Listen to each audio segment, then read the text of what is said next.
in the shoulder and later taken to hospital. But the biggest tragedy of all would be a case of incredible... So I know that it's been a whole month since I have reacted to any of the NBA YoungBoy documentary, Real Killer or Fake Gangster. But I'm here today with a part 4. Make sure you check out part 1, part 2, part 3 because I am doing many parts because this is a 6-hour documentary. So I'm splitting it up into parts. So make sure you check out the other 3 parts that I've already done. Like I said, apologies, I know that I haven't reacted to this for a while. Before I jump into this, jump over to my Instagram, follow me over there so you're kept in the loop, so you know when I drop in new reaction videos just like this. If you have any suggestions and stuff like that, follow me, send me a message, or you can put some in the comments as well and I will try and check those out. But yes, the next part of this documentary is called the Trump Hotel Shootout, which I don't think I'm too familiar with it. So yeah, let's get through some of this documentary. But anyways, guys, thank you for watching and I'm gonna jump straight into it. By 2019, YoungBoy was a long way from the dangerous streets of Baton Rouge. He was now a Billboard charting recording artist with a multi-million-dollar record deal and a whole lot of people depending on him. He was also on probation, getting 10-year suspended sentence for his role in a double attempted murder the day after his cousin was killed. So he would have to move smart if he wanted to take advantage of this opportunity being offered to him. After accepting his plea deal and narrowly avoiding 10 years in prison, YoungBoy vowed to leave the dangers of Baton Rouge for Los Angeles, rapping on his comeback single Untouchable that he needed to move to a city where he didn't need to stay armed to be safe, with YoungBoy even explaining in a Genius interview about that lyric that he simply didn't need to worry about people shooting at him in Los Angeles. YoungBoy would be seen mobbing in LA surrounded by his NBA brothers in the music video for his 2017 song 41, where he was clearly living the high life, pulling up to the cookout in a fresh Lamborghini drop top. A Lamborghini which he would duly total within a month, leading to him and his manager Big Dump being sued. I am literally... What is going on? I am literally knocking everything over. Let me just sort myself out, okay?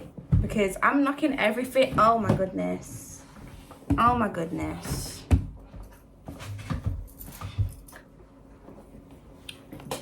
Right, let's continue. Sorry about that. A Lamborghini which he would duly total within a month, leading to him and his manager Big Dump being sued in LA. YoungBoy's life was truly chaotic wherever he went, but he'd be better off crashing a Lambo in Beverly Hills than he would be crashing out and gangbanging in Baton Rouge. So his team kept him out of the streets and in the studio where he could focus on making more hits. And those hits would continue to come thick and fast. By this point, YoungBoy had dropped an insane 14 full projects, with 8 songs charting on the Billboard Hot 100 and an insane 11 projects charting on Billboard's 200 album chart. At the start of 2019, YoungBoy was riding high off the news that he had been named as YouTube's top streaming artist in the United States for nearly 101 weeks straight, with it being claimed that he had racked up a whopping 8 million global views just on YouTube per day, giving him yet another reason. I knew that YoungBoy got loads of views and stuff like that because I always noticed and it always used to come up on my YouTube and also on the trending page as well. But 100 what did he say? 101 weeks. That is a long freaking time. Whopping 8 million global views just on YouTube per day, giving him yet another reason to go by the nickname Top, which he apparently got from his grandfather originally. YoungBoy wasn't just having success, he was becoming one of the all-time greats of the rap genre. With his unmatchable work rate, creativity, and realness, by just age 19, he had cemented himself as one of the top rappers to ever do it. And no doubt, all of this success was having a devastating effect on the enemies that he had left behind in Baton Rouge. And YoungBoy would continue to use his music and position at the top of the rap game to taunt his rivals and drop clues about the goings-on in Baton Rouge's gang underworld. His first release in 2019 was the song Kick Your Door, an aggressive home invasion anthem where YoungBoy rapped about kicking in doors and doing robberies with his gang. In April 2019, he dropped his new song Free D-Dog, a tribute to an incarcerated homie. The track was an aggressive murder anthem where YoungBoy would boast confidently about having people killed for disrespecting him or his people or speaking on him. He would seem to diss his former crew turned ops TBG, saying that certain people used to run his city, but now they can't even claim it, and ending the song saying that his ops will become victims and end up on the news. These lyrics seem to be a cloaked reference to G G-Money and Boulevard Quick,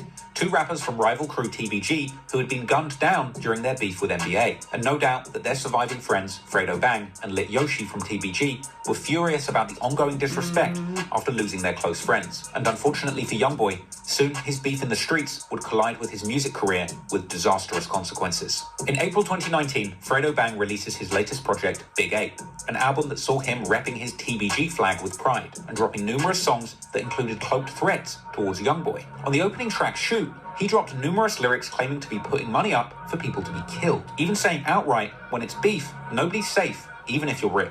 Throughout the project, he would drop hints towards putting prices on his ops' heads, and it was clear from Fredo Bang's lyrics that TBG wanted YoungBoy gone. And it would only be a month after that project released that the real-life violence would continue to play out on the streets. But this time, trouble wouldn't play out in the slums of Baton Rouge. In fact, the gang warfare would follow YoungBoy to the sandy beaches of Miami. In May 2019, everyone's favorite rap music festival, Rolling Loud, would be set to take place in Miami, and YoungBoy would be in town to perform at the festival in what would be a hugely lucrative and high-profile performance. YoungBoy was booked to play on the Sunday, May 12th slot, where Kid Cudi was headlining. But this was a star-studded weekend, and many of the biggest names in the rap game would be in town to perform at this event. Lil Durk was due to perform on Friday. Saturday saw Lil Wayne, 21 Savage, Kodak Black, and Chief Keef touch the stage. And on Sunday, fans would see Lil Uzi, Gucci Mane, G Herbo sharing the stage with YoungBoy. However, all of these crews in town at the same time, no doubt there would be interconnected beefing going on between numerous camps. I was thinking Apparently, that. early Friday morning, YoungBoy was attending a strip club party with Young Thug,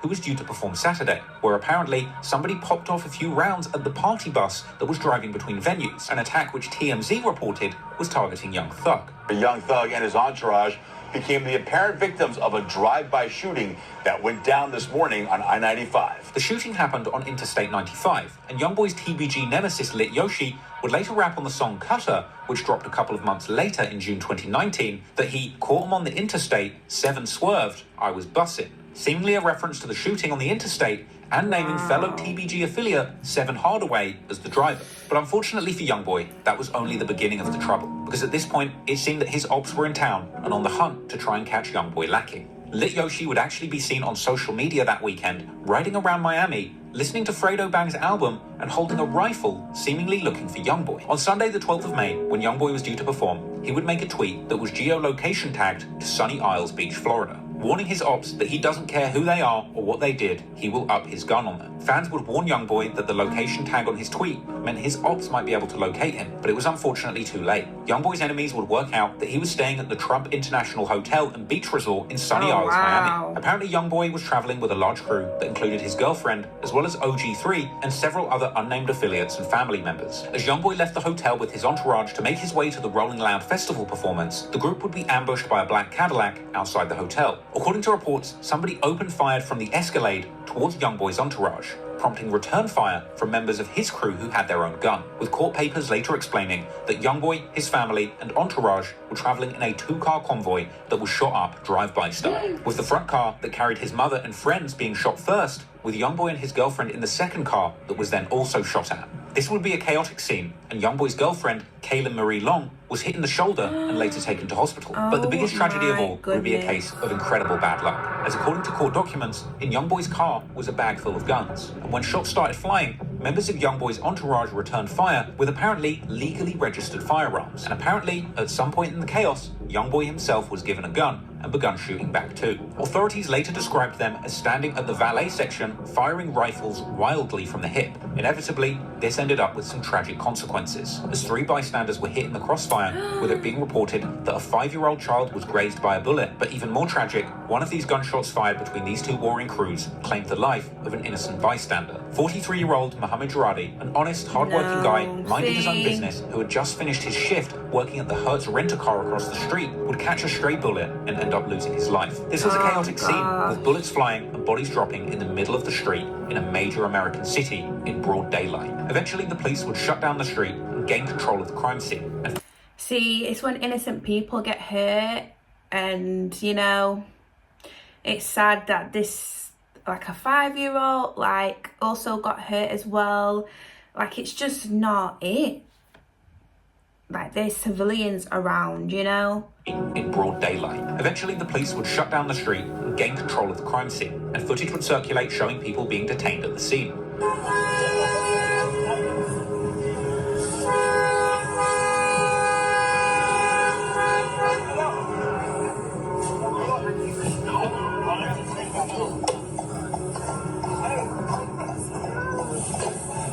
Once the location had been locked down, the local news began to report on this Wild West shootout. There was some sort of altercation that took place between two rappers who were actually set to perform at the Rolling Loud Festival this evening. Witnesses say they heard someone fire shots, at least 4 or 5 rounds. A woman was struck and raced to Aventura Hospital. Immediately following that shooting, the fight then spilled over again to the strip mall parking lot where we are at. This is directly across the street from the hotel. A man here, again, was shot and killed. A friend of the victims tells me off camera that he was simply an innocent bystander. He was working at the Hertz rental car company here at the strip mall and just parking a car when he was caught in the crossfire. Now a new and a tragic day for one South Florida family. Their loved one becomes an innocent victim after shots are fired in the middle of the afternoon. This type of behavior in this community is not acceptable. A furious mayor of Sunny Isles Beach speaks out against the violence that erupted in his usually quiet town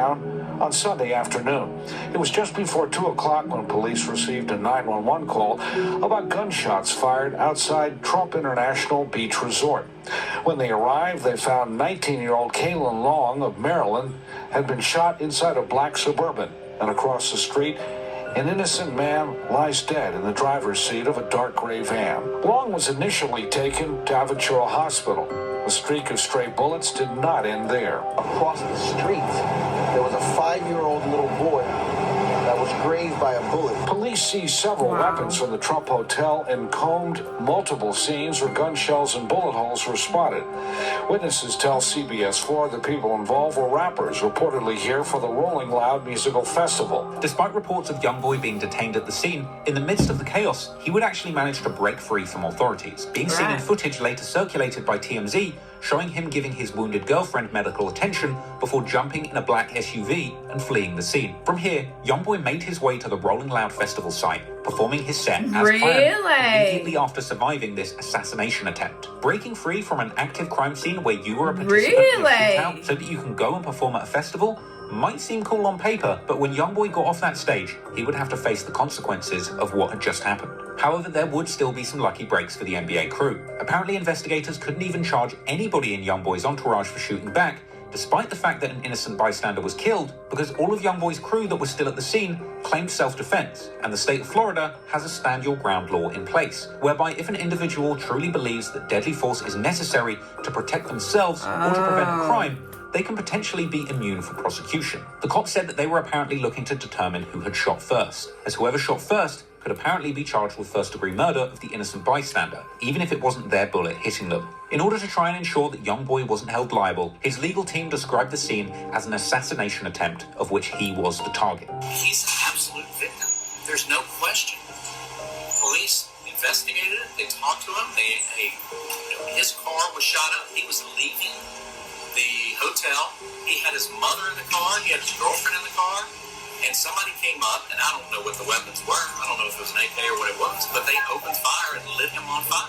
YoungBoy and his label apparently even offered to cover the funeral costs for the innocent man who died, but it's unclear as to whether or not they were taken up on this offer. And YoungBoy's lawyer had said that apparently he felt terrible about this and that he had wished it had been him that was killed rather than the innocent man. It was also initially reported that apparently YoungBoy had refused to cooperate with law enforcement who wanted to know who had initiated the shootout. But YoungBoy later said that that was just miscommunication and that they hadn't really been given enough time to try and convince YoungBoy to speak to them about the incident, suggesting that he was scared to cooperate. With none of the actual antagonists who shot first in custody, however, unfortunately, the consequences of this incident would still fall on YoungBoy's shoulders. And due to the fact that he was already on thin ice because of the 10-year suspended sentence he got for the attempted murder charges in 2016, a week later, he would have to return to Baton Rouge for a court hearing where he was swiftly put back behind bars, with TMZ reporting that he had been jailed once again for violating his probation. This would be numerous violations, including being seen holding a gun in public and being caught in the presence of NBA Boomer and Ben when the terms of his plea forbid him from associating with them. And apparently the judge had also claimed to have seen a video on social media of YoungBoy antagonizing his ops. Now, this was supposedly a social media which the judge claimed she saw, but then YoungBoy's lawyer, and myself included, couldn't even find. The judge said that she looked at a news feed regarding the article, and in the comments there was some sort of embedded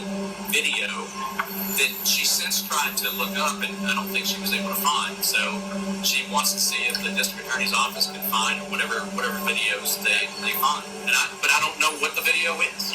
I haven't seen it. but based on some of the things I've read, I'm pretty sure the video they're referring to was a clip where YoungBoy actually dissed blog site The Shade Room for covering him negatively. I'm so sick of the Shade Room trying to paint me as a bad person. What the is wrong with you?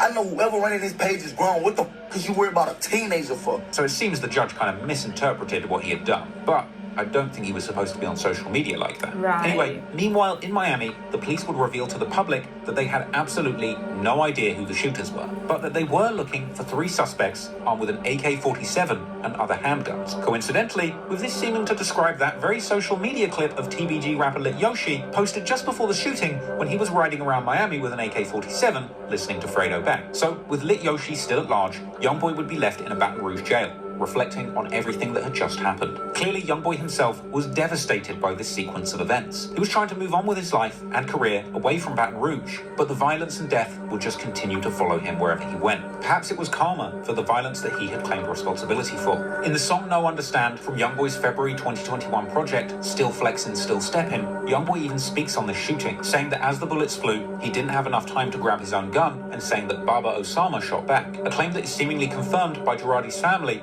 who is suing both YoungBoy and Baba in relation to the shooting. And then in the next line, YoungBoy seems to pay respects to that innocent bystander who lost his life, as well as the child who was grazed in the shootout, saying that he feels the pain of the innocent, and that when he did his time in jail following the incident, he felt nothing, as he felt that the pain that he went through was suffering that he deserved on behalf of the man who lost his life and the child who was grazed, who shouldn't have been dragged into his conflicts. Following the shooting at the Trump Hotel in Miami, YoungBoy would remain in jail for 90 days before being released, but he would be seen in August 2019 looking like he'd put on some muscle, bailing out of jail and being picked up once again in a fresh Maybach. YoungBoy would be seen in selfies with his mother, and he would later go on live with family in his garage upon getting home. Say something to the people. Hello. Huh? If I had 112 damn people in my life, I'm never gonna lie. I'm so serious. But they want to see it. They gonna be like, what they saying, y'all? Kentrell, you still, I love you. He is still fine, baby. That's right, yeah. He look like a Mexican cartel. We looking, hey, but we don't work well on Chapo, though. The judge would order YoungBoy to remain on house arrest for 12 months following his release, with the court apparently deciding not to completely revoke his probation, giving him the opportunity to finish out his remaining year of probation without further punishment, in a deal that would not allow him to perform for the entire year either. So no more trips to Miami or California and no more concerts. So YoungBoy, for the first time in his career, would be confined to his home, unable to play shows, shoot music videos, or slide on ice. He would remain in his home and focus on the one thing that made him successful: recording and releasing music. Already a prolific releaser of music, now with no distractions, as ordered by the court, YoungBoy would kick his creative spirit into overdrive, not only recording an insane amount of music, but arguably delivering the best bodies of work of his entire career, and going on a once-in-a-lifetime run of success, the likes of which the music industry had never seen.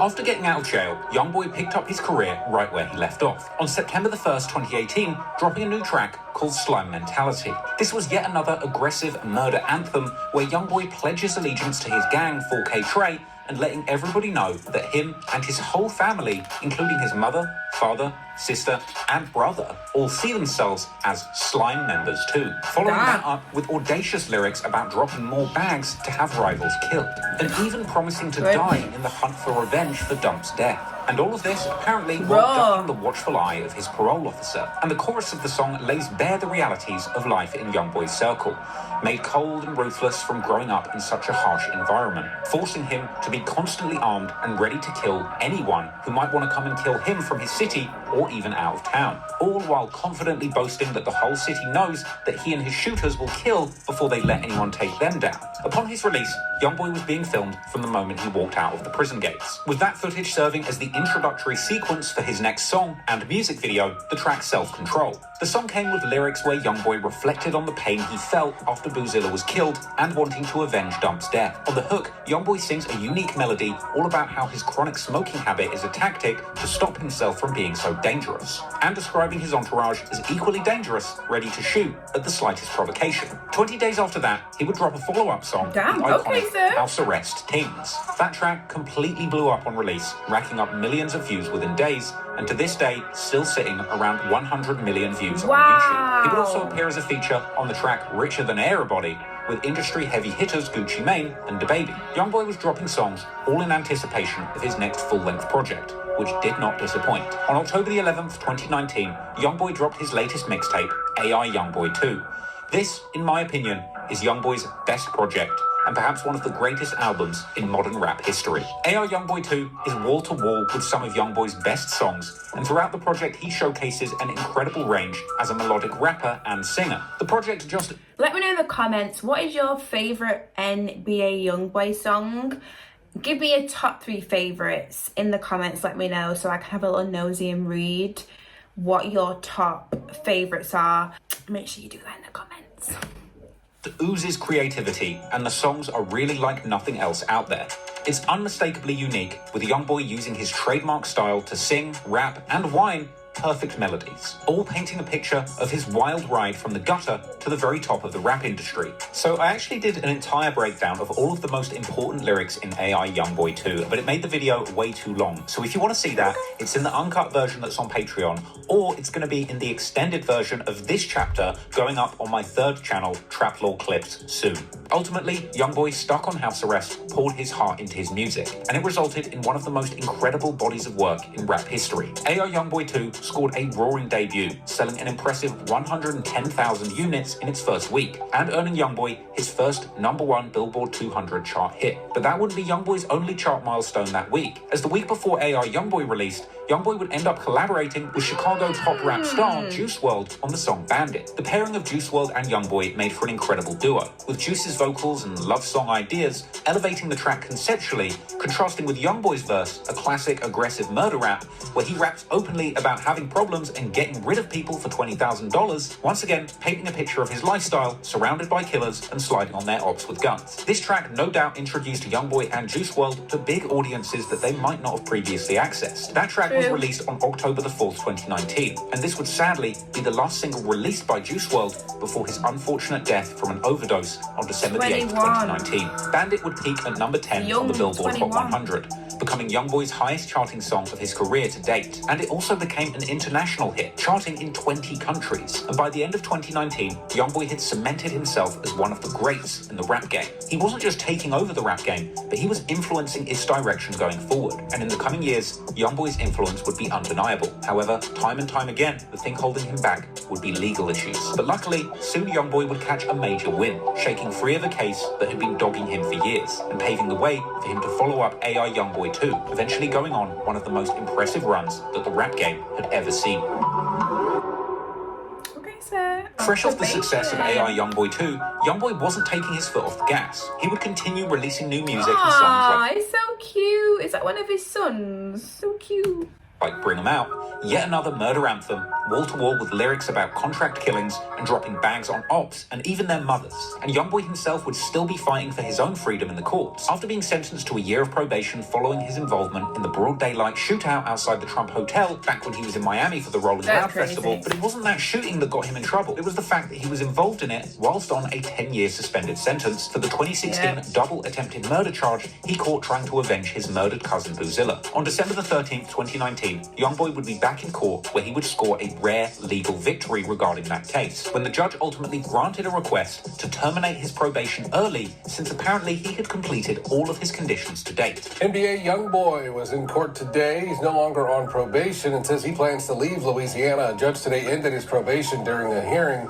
Lawyers for the rapper, whose real name is Kentrell Golden, had argued that he followed all of the court's conditions. Golden was arrested back in May after a deadly shootout in Florida. His defense had argued that he was actually the target of the shooting, but he was already on probation in connection to a 2016 shooting.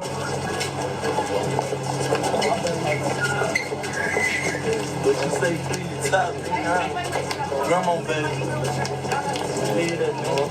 What's up, J. Harlow? I got double R. I got big bag.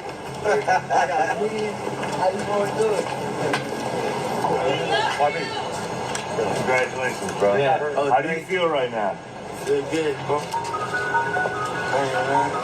This was a huge win for YoungBoy, and arguably the judge was doing him a huge personal favor. After all, it was plainly clear to anybody who knew the situation that YoungBoy's enemies in Baton Rouge wanted him dead, and it would turn out that the conditions of his probation were actually creating potential danger for him. Apparently, a court-approved music video had actually put YoungBoy's property lease in question, and with limited rental properties available in Baton Rouge where he could genuinely remain safe and anonymous, moving out of the city would be his best option. However, prior restrictions relating to his probations would force him to keep coming back to Baton Rouge, where he would indeed be a huge target for his ops. Atlantic Records would even write a letter to the judge claiming that his personal and financial safety were at risk in Baton Rouge, and the judge actually agreed.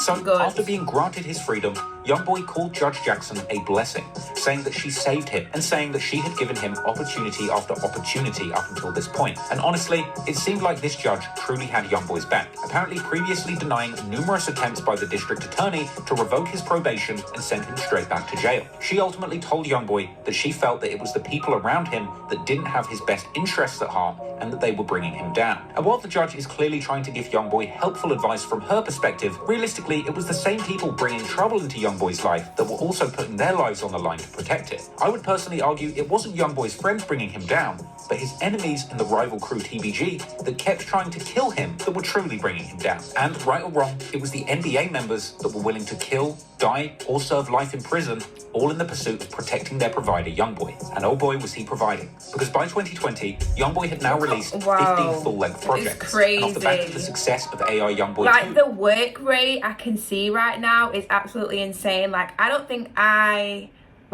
this is crazy. Like, for the amount of time he's been well known and, you know, been going up, like, I feel like he's got more out now, but from the times we're talking about, look at all of those. Like, that is so many projects, so much, like, body of work.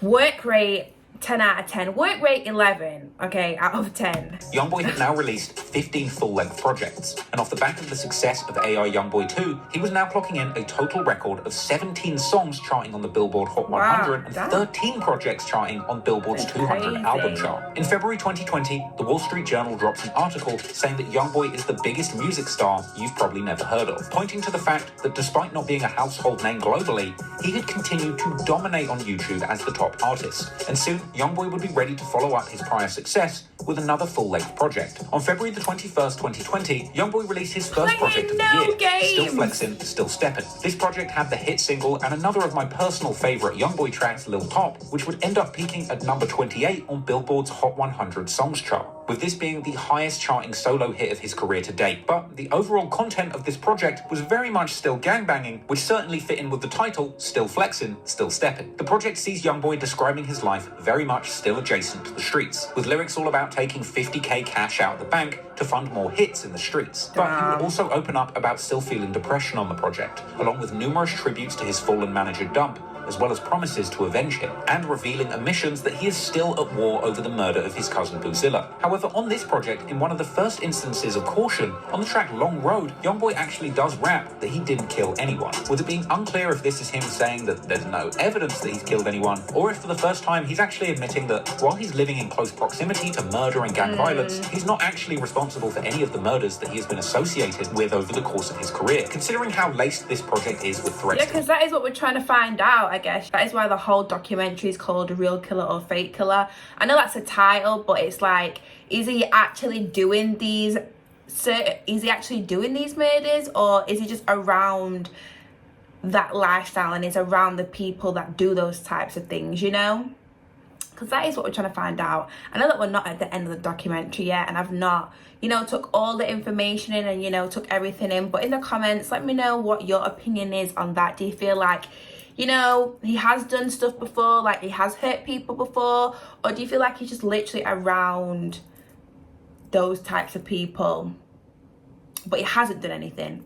Let me know your opinion in the comments. Murders that he has been associated with over the course of his career. Considering how laced this project is with threats to his ops, it does really make you wonder whether YoungBoy truly is still this gangster that he's portraying in his music, or whether he really is just an artist from the streets selling the gangster image to his audience because he knows that's what sells. In the track Call Me Late, YoungBoy claims to still be ready to kill and go to trial, even claiming that his desire to kill every single op is still his main focus in life. Claims which at this point in his career are kind of hard to take seriously. Clearly, YoungBoy is still affected by the lifestyle, rapping elsewhere that he is often seen shaking in his sleep and waking up from nightmares, reaching for the nearest gun. With him going on to say that he doesn't actually want to hurt anybody and that he just wants to be left alone by his ops, by the police, and by the devil. On the final track of the project, titled No Understand, YoungBoy reflects on his life of crime, saying that he doesn't feel shame for all of the people that died in his beefs, but admitting that he still cries at night over it, as well as reflecting on feeling guilt for the innocent people who were hurt or died during that shootout at the Trump Hotel, and reflecting on whether or not he's going to have to be the person in his community who breaks the cycle of gang violence, going on to acknowledge that his young shooters who have lost their parents don't know what's important in life yet and are simply programmed to kill. Still Flexin', Still Steppin' was the latest chapter in YoungBoy's story, and he continued to have his fans captivated. This project earned him an impressive #2 debut on the Billboard albums charts, narrowly losing out on the top spot to K-pop sensations BTS. But clearly not content with the #2 slot, YoungBoy would do what he does best and continue dropping music throughout 2020. Only 2 months later, on April the 24th, YoungBoy released yet another full-length project. Work rate. Sir, this work rate. He has dropped 2 projects now in 2020. When was this? In April. This is the second one. Crazy. Titled 38 Baby 2. This project would land the top slot on Billboard, making it his second #1 charting album. Unsurprisingly, 38 Baby 2 is riddled with violent lyrics, threats, and street-related boasts from start to finish. 2020 was shaping up to be the golden age of the gangster rapper, with the rising popularity of Chicago drill rappers like King Von and Lil Durk, as well as the rising popularity of the New York drill scene, which reached a crescendo in 2020 when breakout star Pop Smoke unfortunately lost his life in a California home invasion right at the height of his popularity. It seemed at this point that every city in America had a rapper that was going viral for their music, breaking down the local gang politics. And at this point, it was undeniable that YoungBoy was the undisputed king of violent murder raps. And he wouldn't take his foot off the gas all of 2020, continuing to make music that appeared to hint at his violent past. And his next project would deliver exactly what these rap fans were So asking. NBA YoungBoy dropped 3 projects in 2020. Some people don't drop one project in 1 year. Like, they go missing and don't drop anything. Like, he dropped 3. For, and he would continue to reap the benefits. On September the 11th, 2020, YoungBoy's latest release, Top, would come out, with this technically being his second studio album, despite the fact that he had dropped full-length, album-quality mixtapes non-stop ever since signing his label deal with Atlantic. With his album Top, YoungBoy had once again landed the Billboard #1 position, with this being his third #1 album in the span of just a year. And at a stretch, if you want to include Still Flexin', that's 4 top 2 albums in less than 12 months. That's one of the most impressive runs of success in rap history, very nearly challenging Future, who famously dropped 5 #1 charting albums in the span of 2 years. YoungBoy would end 2020 on top once again, holding down his spot as the most streamed artist in the US on YouTube, ahead of Lil Baby, Drake, and Bad Bunny, with a colossal 2.66 billion streams for the year. At the young age of 20, YoungBoy had already cemented himself as one of the most beloved rappers in the industry. With a catalogue the size of many veteran rappers and Billboard records brewing, it would be hard to imagine where things would go next. Unfortunately, however, despite all of his mainstream success, these Billboard charting songs were still laced with violent content that continued to prod and threaten his rap rivals back in Baton Rouge. And even from the safety of his home, YoungBoy's words would travel. And back in Baton Rouge, the violence would continue to play out, where fortunately for YoungBoy, eventually the authorities would manage to lock up one of his most dangerous rivals. I literally thought it was gonna say that something happened to him then, like, not him getting locked up, but you know what I mean. This is gonna be it for part 4, because the next part, well, not the next part, but the next section of the documentary, NBA's Biggest Nightmares, is such a big chunk, and I want to be able to watch that big chunk, if that makes sense. But yeah, what parts have I just watched? Yeah, the Trump Hotel incident. Let's just go over that for a second, because that was a lot. I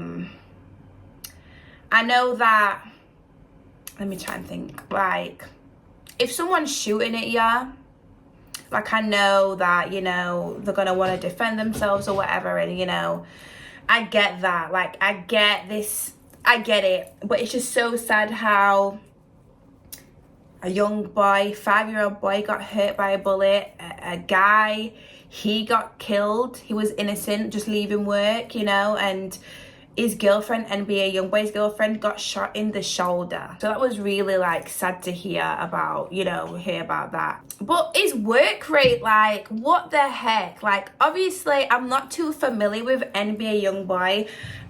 I'm not too familiar with his songs and the projects that he's dropped. Like, I've heard a few of his songs before, but I don't know his projects off by heart. I didn't know that he dropped so many projects in a year, but not even that. Like, when he put the photos up of all the projects, showing all the projects, I did not know that he dropped so many.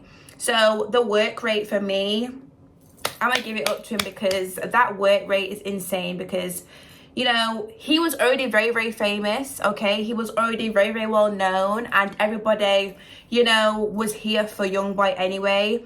And you know, when people get really famous and they have a lot of attention on them, they can get comfortable and they won't drop as much because they've got so much, you know, attention, so much hype around them already. But he said, no, sir. Everybody, I'm gonna drop 3 projects, okay, this year. Don't get it twisted. So yeah, work rate 10 out of 10. But yeah, let me know in the comments. I don't know if you've watched part 1, part 2, part 3. If you haven't, make sure you do watch the rest of the parts. But what we've watched so far, do you feel like NBA YoungBoy is a part of NBA YoungBoy is actually a killer? Or do you feel like he is just surrounded with those types of people? I'm not quite sure yet. I'm more leaning towards he's about that life right now. Like, that's what I'm leaning more to. I'm leaning to he's around those people and he's about that life. That is what I'm leaning to the most. But let me know in the comments your opinion. Make sure you let me know. But anyways, guys, I know that part 4 took a while to come, but I won't be as long with part 5. So just be patient, okay? And also comment and just remind me. Say, Riesha, where's part 5? It's time for part 5. Make sure you just comment and let me know. But anyways, guys, thank you so much for watching. I hope you enjoyed. And I will see you very, very soon in the next video. Bye.